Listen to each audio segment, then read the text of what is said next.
자, 오늘 말씀을 통해서는 저희가 복음을 전할 수 있는 사람이 되어야 됩니다 라는 내용으로 함께 말씀을 나누도록 하겠습니다. 저희 2절 말씀에 보면 내 아들아 그러므로 너는 그리스도 예수 안에 있는 은혜 가운데서 강하고 라고 말씀을 하고 있습니다. 여기에서 중요한 내용은 그러므로라고 하는 내용입니다. 그러므로 1장에 있는 내용과 2장에 있는 내용을 연결시켜주는 그런 말씀입니다. 우리가 디모데후서 1장에서 어떤 내용을 보았습니까? 복음과 함께 고난을 받으라 라는 내용으로 이 말씀을 보았습니다. 그 1장 말씀의 핵심은 복음이에요. 복음 그 자체. 이 복음 무엇입니까? 우리 주 예수 그리스도께서 이 땅에 하나님의 보냄을 받아 오셔서 우리 죄를 위해서 죽으시고 부활하시고 주인 되셨다라는 것입니다. 그래서 그리스도의 보혈의 피가 이런 복음 가운데 가장 첫 번째로 중요한 줄 믿습니다. 네, 뭐니 해도 예수 그리스도의 복음의 보혈의 피예요. 그 피가 우리의 모든 죄를 사해 줍니다. 여러분, 죄의 삭은 사망이라고 했는데 이 사망으로 이르는 모든 죄를 씻어줄 수 있는 유일한 그 방법은 예수님의 보혈의 피밖에 없어요. 그 보혈의 피는 예수님이 그냥 흘리신 게 아니라 원래 내가 흘려야 될 피인데 내가 피를 흘리지 않도록 하기 위해서 예수님을 이 땅에 보내셔서 나 대신 피를 흘려주셨다라고 하나님께서 말씀을 하고 계십니다. 우리의 모든 죄는 피를 통해서밖에 씻을 수가 없어요. 피를 통해서밖에. 우리 그 복음성가 가사 가운데 보혈을 지나라는 그런 내용이 있는데 우리가 죄가 있으면 예수님의 보혈을 지나가면서 우리 몸을 닿게 해야만 우리 죄가 씻어진다라는 내용을 말씀하고 있습니다. 그리고 복음의 두 번째는 그런 우리를 위해서 피를 흘리신 예수님께서 죄가 있으세요, 없으세요? 없으시잖아요. 그런데 하나님의 정의 하나님의 입장에서나 사랑의 하나님의 입장에서나 이 죄 없이 예수님이 돌아가셨는데 죄 없이 돌아가신 예수님이 그대로 돌아가시는 게 정의의 하나님 입장에서도 말이 안 되고 사랑의 하나님 입장에서도 말이 안 되잖아요. 그러니까 일단 예수님께 그 사명을 부과하시고 우리를 위해서 피를 흘리게 하신 다음에는 다시 살려내셨다는 겁니다. 이 부활이 엄청난 능력입니다. 가끔 제가 말씀드리지만 예수님께서 살아나셨다는 것이 지금 저희 기도 생활에도 엄청난 힘이 됩니다. 왜냐하면 우리를 안정적으로 인도하던 그런 기반들이 있습니다.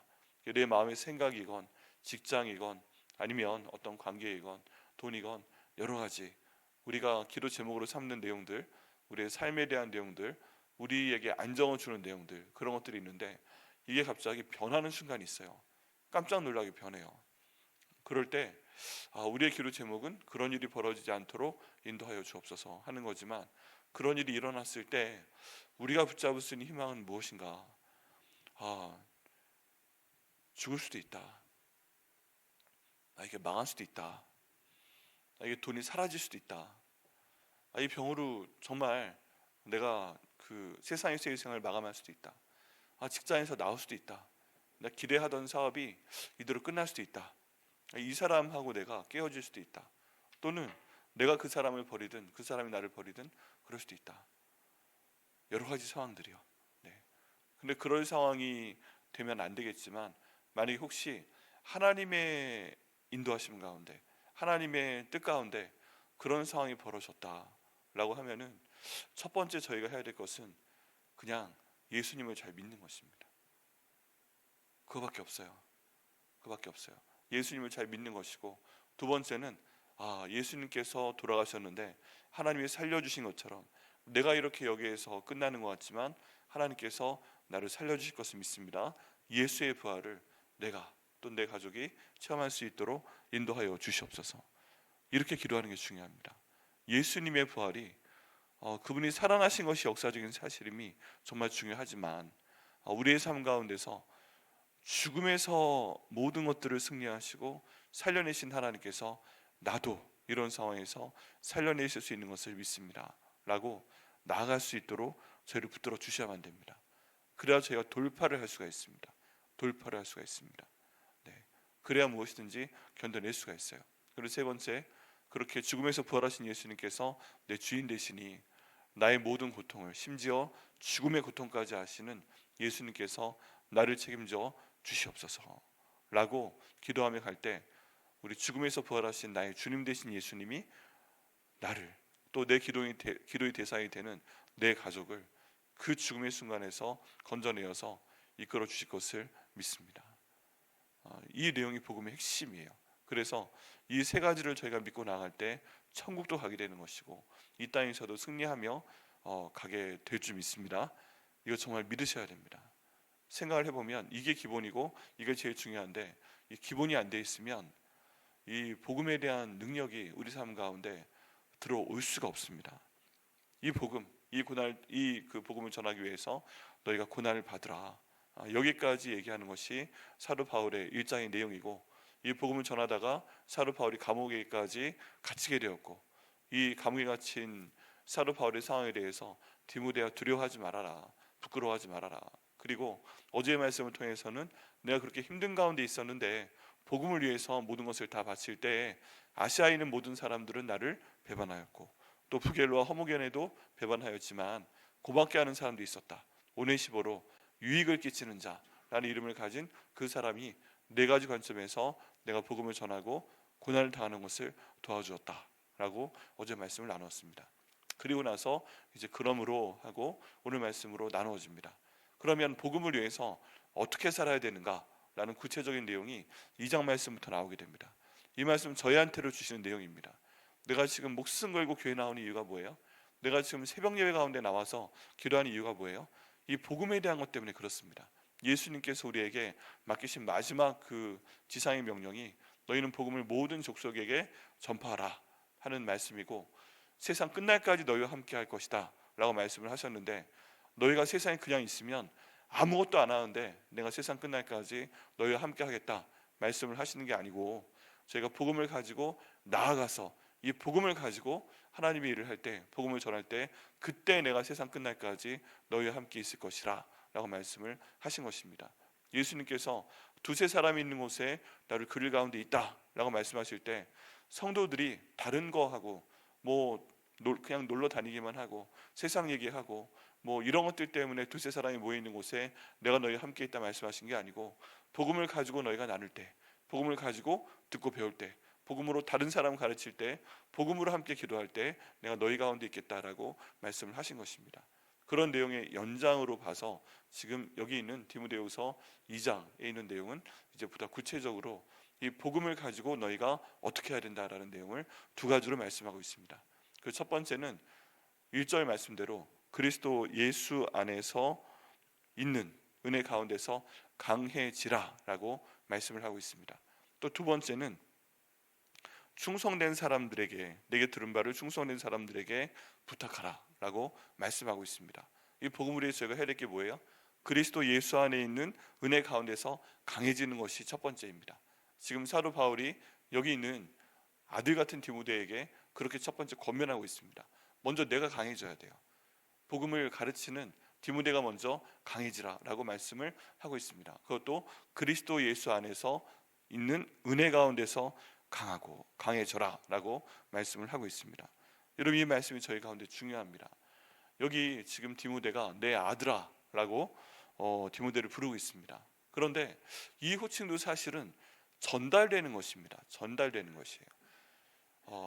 목회자의 그 사명을 생각을 해볼 때 목회자와 성도의 관계를 생각을 해볼 때 스승과 제자의 관계가 되는 경우가 참 많이 있습니다.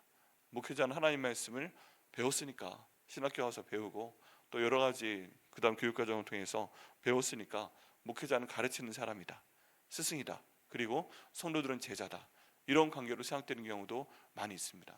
근데 사도 바울은 이런 내용에 대해서 탄식을 합니다.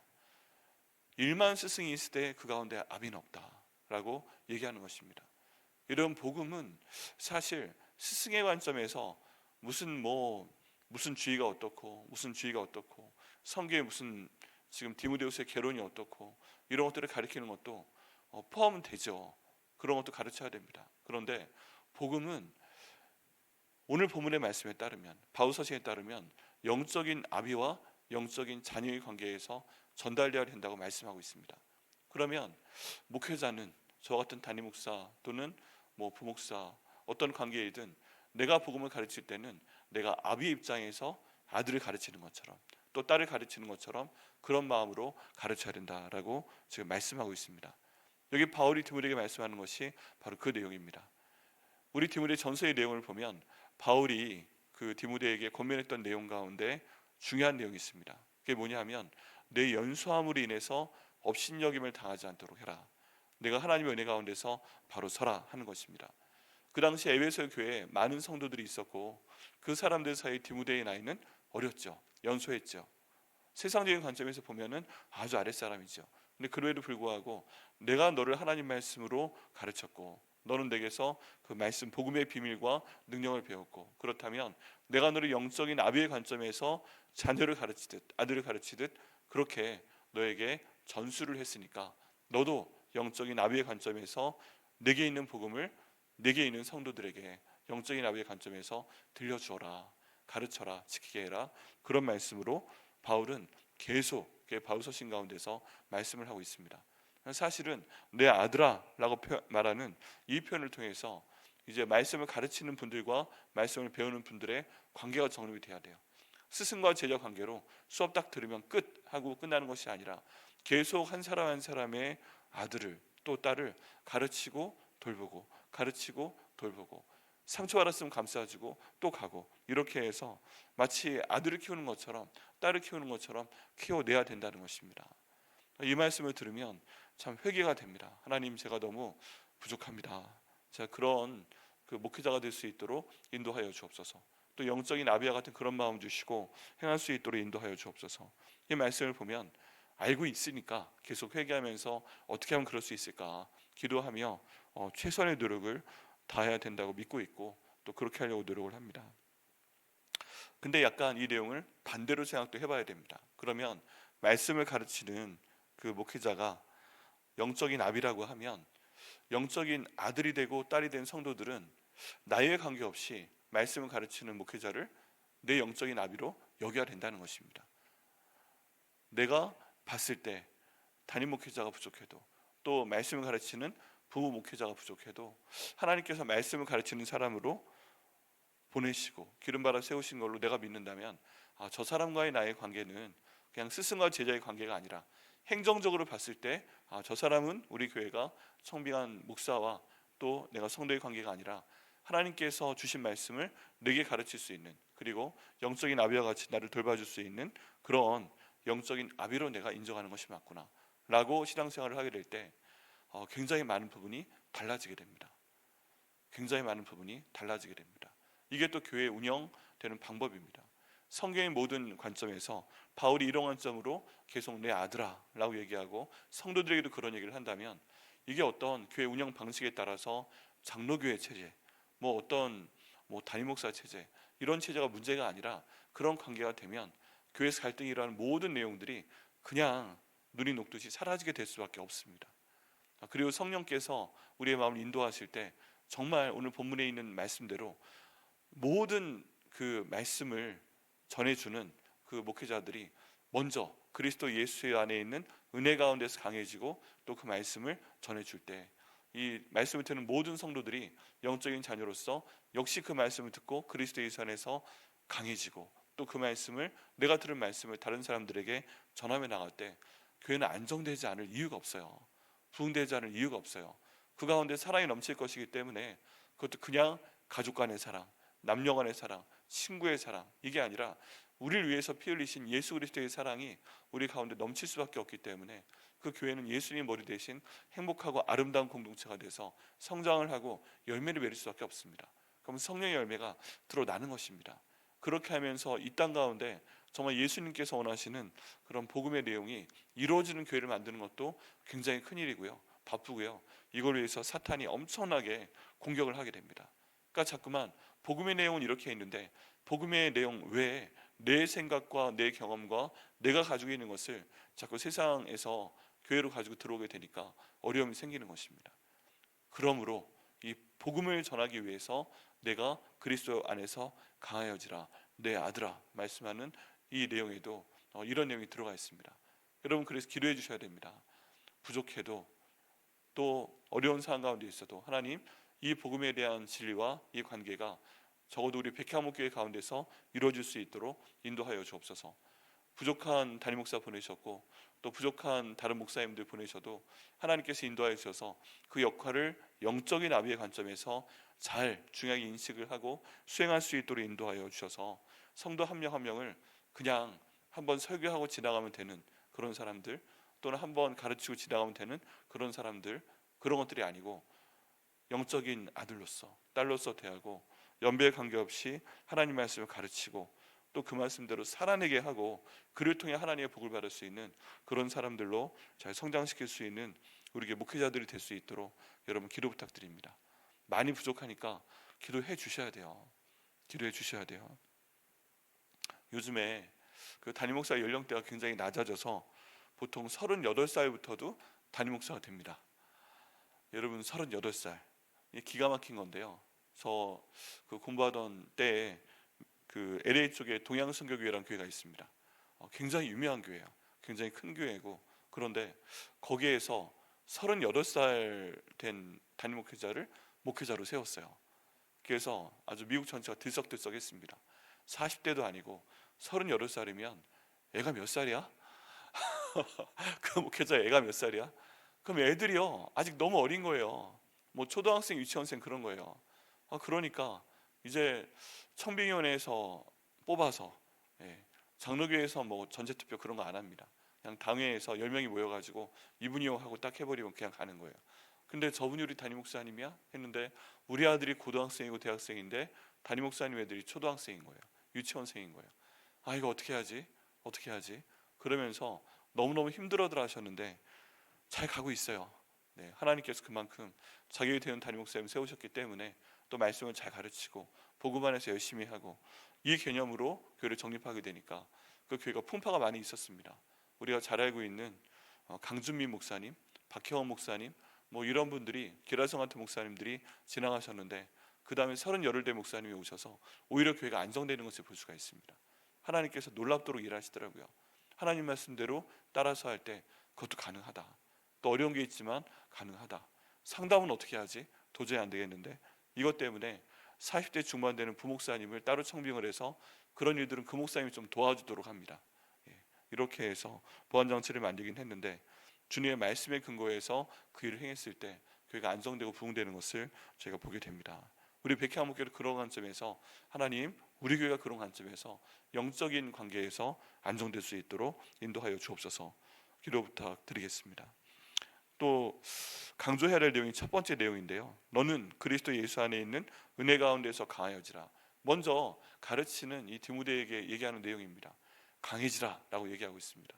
근데 여기 강하고 라고 되어 있는데 원어로 보게 되면 수동이에요. 너는 강해져야만 된다 라고 얘기하고 있는 것입니다. 하나님께서 강하게 하시고 강해지는 것입니다. 내가 강해지는 게 아니에요. 제가 강해지는 게 아니고 제가 있는 힘을 다해서 강한 사람이 되기 위해서 눈빛도 날카롭게 하고 말도 목에 힘을 주고 세게 하고 운동을 해가지고 아주 두꺼운 팔뚝을 보이고 내 말 안 들으면 손 봐주겠다, 뭐 이런 뉘앙스를 품기고 막 이런 식으로 강해지라는 것이 절대 아닙니다. 분명히 강해져야 되는데 그 방법은 뭐예요? 그리스도 예수 안에 있는 은혜 가운데서 강해지라라고 말씀을 하고 있습니다. 여러분, 이 말씀이 우리 모두에게 적용됩니다. 하나님, 제가 강해질 수 있도록 인도하여 주옵소서.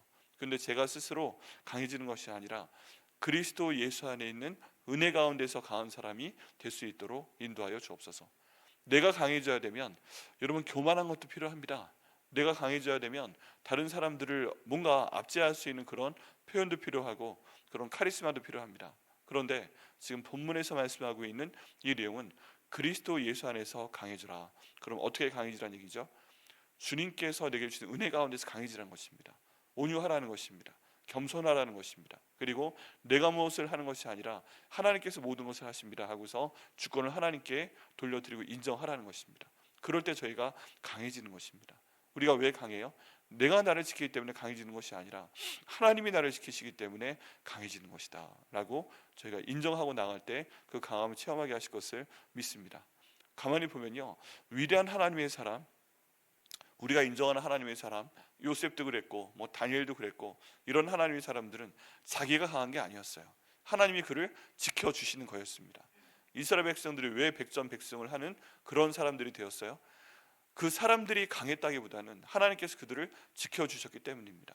다윗이 왜 왕이 된 다음에 계속 이겨요? 그 사람이 강했기 때문이 아니라 여호와의 군대 장관은 그 앞서 분에서 하나님 먼저 싸워주셨기 때문에 그런 것이라고 성경은 말씀하고 있습니다. 그렇다면 주님, 그리스도 예수 안의 은혜 가운데 강해지게 하시고 제가 저를 보호하는 것이 아니라 하나님의 보호하시는 제가 될 수 있도록 인도하여 주옵소서. 하나님께서 보호하시는, 하나님께서 강해지게 하시는 저희 교회가 될 수 있도록 인도하여 주옵소서. 이렇게 기도할 때 하나님이 우리를 강해지게 하실 걸 믿습니다.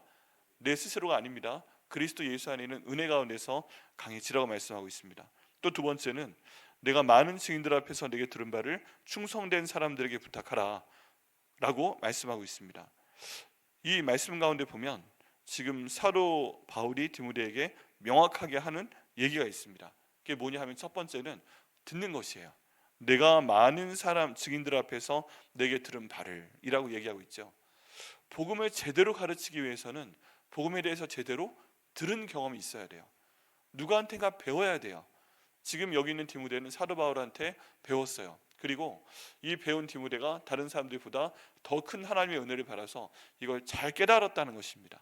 여기에 대한 내용을 볼 때 우리가 앞에 있는 내용을 보면 내 외조모 로이스와 내 어머니 유닉의 덕분에 많은 기도가 쌓였고 내가 어려서부터 하나님 말씀을 알았다라고 말씀하고 있는 내용들이 있잖아요.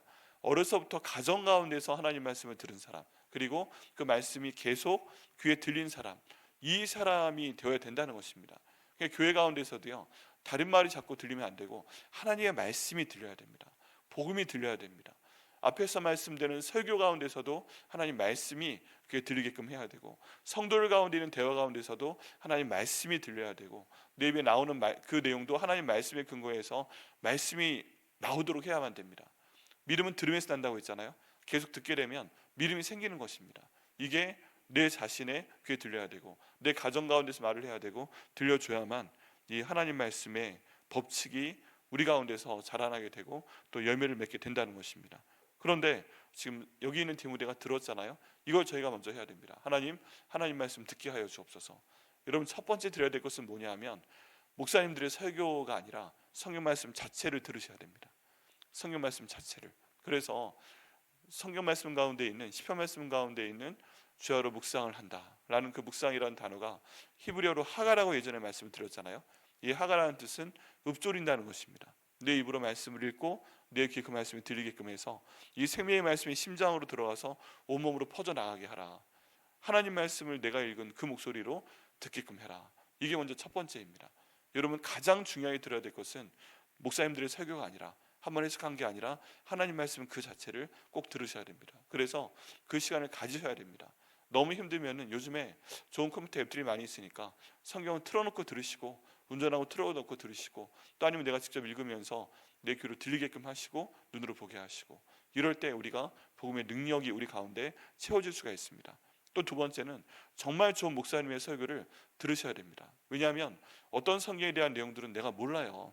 무슨 말을 하는 건지 몰라요. 그런데 이 성경의 내용을, 하나님 말씀을 강해 설교하고 본문에 따라 이끄는 말씀을 풀어주는 내용을 계속 듣게 되었을 때 다른 걸 생기는 게 아니라 이게 이 말씀이구나 하고 저희가 이해를 하게끔 해주는 그런 말씀들이 있습니다.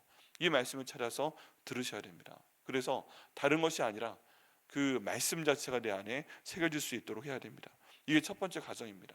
저희 교회에서는 이거 하려고 엄청 노력하고 있습니다. 다른 소리 하지 말고 하나님 말씀을 먼저 듣게끔 하고, 그리고 성경 통독을 먼저 해야 된다고, 100일 안에 해야 된다고, 그거 해야 우리 교회에서 직분할 수 있다고 강조를 하고 있고, 그리고 나서 이 말씀을 계속 마음 가운데 심어주기 위해서 노력을 합니다. 말씀 안에서도 그렇게 하려고 열심히 노력하고 있는 가운데 있습니다. 이렇게 해서 말씀을 듣게 되었을 때 이 말씀 들은 자의 사명이 있습니다. 그게 뭐예요? 충성된 사람들이 이 말씀을 듣고 이 사람들이 또 다른 사람들을 가르칠 수 있어야 됩니다. 이런 말씀을 들은 자는 들은 자의 책임이 있습니다. 이 책임은 내가 들은 말씀을 딴 사람에게 전해줘야 되는 것이에요. 이게 성도의 책임이기도 합니다. 내가 말씀을 들었다면 전해줘야 된다. 그리고 이 말씀을 들은 사람은 충성된 사람, 신실한 사람이 되어야만 됩니다. 그럼 신실한 사람, 충성된 사람으로서의 나는 어떻게 해야 되는가? 내가 들은 성경의 말씀, 내가 들은 성경을 풀어주는 말씀을 가지고 다른 사람에게 전해야 된다는 것입니다. 이렇게 흘러나갈 때 이 복음의 능력이 우리 삶 가운데 확장이 될 수가 있습니다. 근데 여기에서 저희가 고려해야 될 내용도 있어요. 복음의 내용이 정말 내 삶 가운데 들어와서 내가 이 말씀대로 잘 살아낼 수 있도록 하여 주옵소서 하는 기도를 항상 드려야 됩니다. 이게 걸림이 되는 경우가 있어요. 걸림이 되는 경우, 이제 거기에 대한 예로 여러 그 분들이 말씀하시는 대표적인 인물이 그 사무엘하 6장에 나오는 웃사라는 사람이에요. 웃사라는 사람인데, 이제 그 내용을 보면 하나님의 법궤가 이제 돌아가야 됩니다. 돌아가야 돼요. 하나님의 장소로 돌아가야 되는데, 이제 성경을 제대로 모르는 상태에서 운반 방법을 결정을 합니다. 우리 성경에 나와 있는 법궤에 대한 운반 방법은 그 법궤를 제사장들이 어깨에 메고 운반하도록 되어 있습니다. 그런데 이 브레셋 땅으로 넘어가 있는 이 법궤를 돌아오도록 하기 위해서, 완전히 그 다윗의 터로 옮기도록 하기 위해서 법궤를 옮기는데, 성경에 없는 방법으로 읽어보지도 않고 뭐 수레를 새로 짜가지고 뭐 한 번도 멍에를 매보지 않은 암소가 끌도록 하고 뭐 이런 방법이 있습니다. 하나님의 일은 하나님 말씀대로 해야 되는데 하나님의 일을 사람의 방법대로 하게 되니까 문제가 생깁니다. 수레가 가다가 돌이 튀게 되니까 옆에 가고 있던 웃사라는 사람이 악 하고서 하나님의 법궤를 보호하려고 딱 그 법궤에 손을 댔는데 하나님이 노하셔서 이 사람을 쳐서 웃사가 죽었다 하는 내용이 있어요. 여러분, 이 내용을 저희가 또 다른 비유로 받아들일 때 이렇게 생각할 수가 있습니다.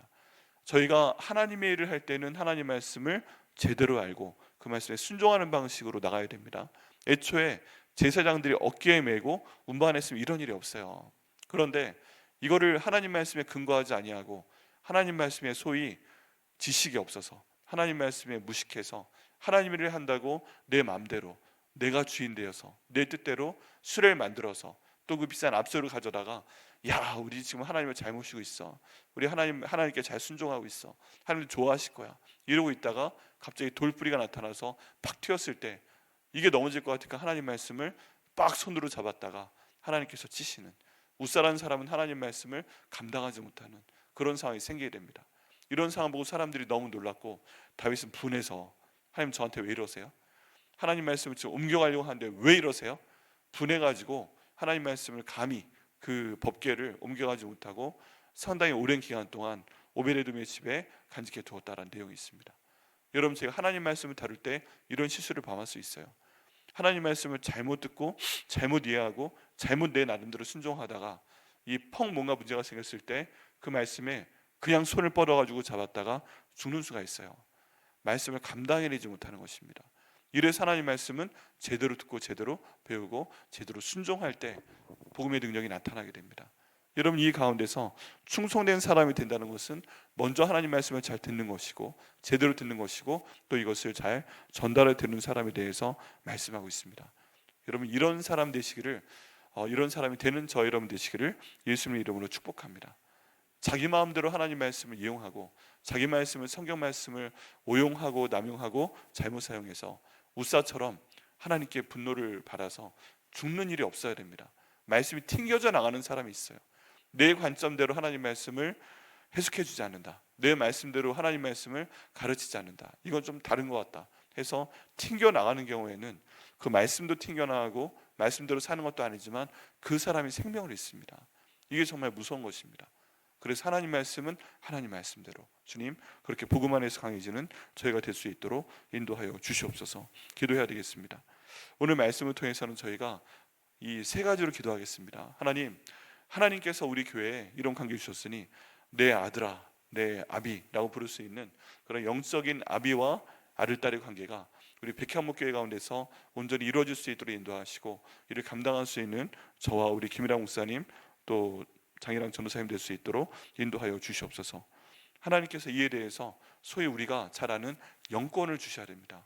근데 영권은 스스로 강해지는 것이 아니라 두 번째, 그리스도 예수 안에 있는 은혜 가운데서 강해져야 됩니다. 하나님, 그런 저희 교회 교육자들이 될 수 있도록 또 앞으로 오실 교육자를 될 수 있도록 인도하여 주옵소서. 또 그런 제가 될 수 있도록 인도하여 주옵소서. 또 세 번째는 이 교회 가운데 복음의 말씀이 잘 전파되고 성도들이 다 그 말씀을 들을 수 있도록 하시고 충성된 사람이 되게 하시고 다른 사람에게 흘려보내주는 그런 저희가 될 수 있도록 인도하셔서 하나님께서 기뻐하시고 귀하게 쓰시는 우리 자신과 우리 가족과 백화목교회 될 수 있도록 인도하여 주시옵소서 라고 기도해 주시기를 부탁드리겠습니다.